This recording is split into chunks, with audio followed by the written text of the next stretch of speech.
I like shallow aquariums, but I love shallow reef tanks. In this video we're checking out the ultimate shallow reef tank. This truly is my dream aquarium. We're checking out Brian's 180-gallon aquarium. Before we get started, let's do a challenge. Throughout this video you'll see tons, and I mean a ton of corals. Try to identify and name as many as you can in the comments, and let's see who knows the most species.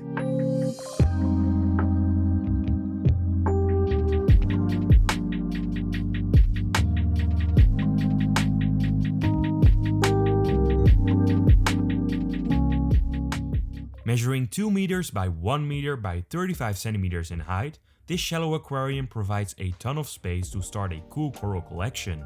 Brian has been collecting some of the most amazing high-end pieces of coral available on the market.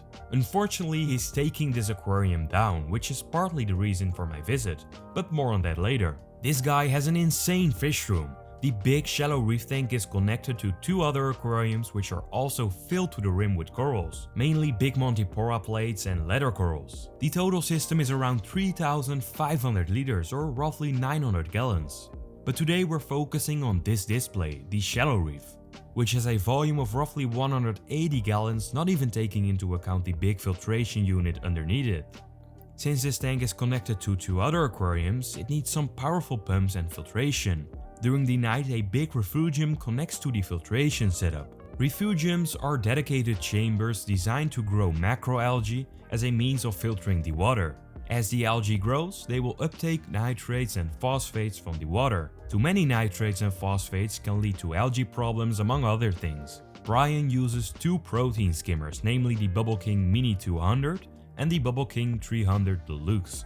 A protein skimmer is a unique piece of filtration equipment that will remove waste and dissolved organic nutrients from the aquarium water, which also helps to promote healthy gas exchange and stable pH levels. I don't have any skimmers on my aquariums as I run on low nutrient levels already. It is not always necessary to have one on your tank, but given that his tanks are stocked with some big fish that of course produce a ton of waste, some powerful skimmers are recommended. To filter out the fine particles in the water, Brian uses 2 fleece filters. In addition to all of this, he also uses a 150 liter DIY filter to get his nutrients down. All these corals require a ton of supplements to grow. He has an automatic doser that adds the appropriate amounts of calcium, magnesium and alkalinity to the water on a daily basis. In addition to all this, he also adds the following trace elements to the water. This ensures that the corals have enough resources to grow their skeletons and improve their coloration. Brian has a big variety of saltwater fish in his setup, ranging from smaller fish to some big consumers like massive eels. These fish produce a ton of waste, thus driving his nutrient levels up. Because of his high nutrient levels, he doesn't have to dose it manually, which is a plus, I guess.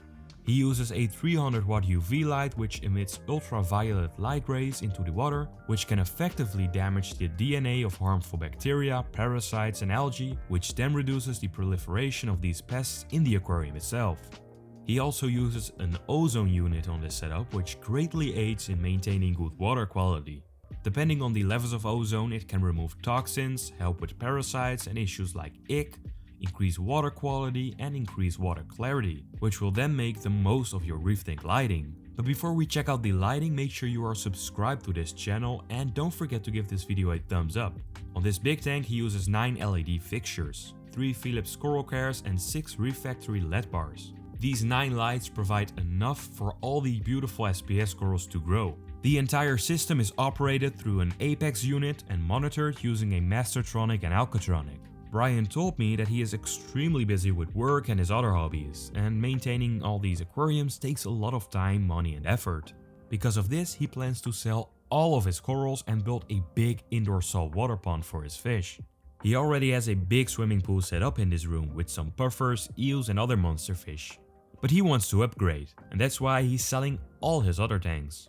This aquarium is first to go. Brian offered his corals for sale on a forum and my local fish store was interested in buying all of them. Some context, I used to work for this fish store for about 3 years and still help out every now and then.